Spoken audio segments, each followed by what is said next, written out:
ঈদ উৎসবকে ঘিরে ফ্যাশন সচেতন ক্রেতাদের জন্য নতুন আয়োজন নিয়ে এসেছে দেশের জনপ্রিয় ফ্যাশন ব্র্যান্ড জেন্টল পার্ক। চলতি ফ্যাশনের ধারায় পাশাপাশি যারা ঐতিহ্য ও আধুনিকতার সমন্বয় খোঁজেন তাদের কথা বিবেচনায় রেখে এবারের ঈদ কালেকশন সাজিয়েছে ব্র্যান্ডটি। পোশাকের কাট, প্যাটার্ন ও নকশায় আনা হয়েছে বৈচিত্র্য, আর পুরো আয়োজন জুড়েই গুরুত্ব পেয়েছে ফেস্টিভ মোডে আভিজাত্যের ছোঁয়া। উৎসবের পোশাক, সংস্কৃতি ও ঐতিহ্য নিয়ে কথা বলতে গিয়ে জেন্টল পার্কের চেয়ারম্যান ও চিফ ডিজাইনার শাহাদাত চৌধুরী বাবু জানান, শুধু পোশাকের ম্যাটেরিয়াল নয়, বরং নকশা ও কাটিং এও রাখা হয়েছে উপমহাদেশীয় ফিউশন ও দেশীয় আবহের নিরীক্ষাধর্মী উপস্থাপনা। আমি আসলে অনেক দিন যাবত জেন্টল পার্ক থেকে কিনি, বিশেষ করে আমার জন্য।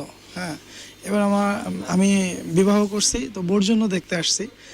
আমি মূলত হচ্ছে যে ওই পাশে আর একটা ব্রাঞ্চ আছে, ওইখান থেকে নিজের জন্য কেনাকাটা করতাম। তা আমার মনে হয় কি যে অন্যান্য যা ব্র্যান্ড আছে মিরপুর এরিয়াতে, তো জেন্টল পার্ক বেস্ট, এটার fabric quality best I think. না, ভালো দেখেই তো বারবার আসি, নাহলে তো আসা হতো না। না, ব্যবহারও ভালো, আচরণও ভালো, আবার কোয়ালিটিও ভালো, প্রাইসটা ঠিক আছে, এত বেশি না। সবাইকে শুভেচ্ছা সহ ধন্যবাদ জানিয়ে শেষ করছি আজকের বিজনেস আওয়ার।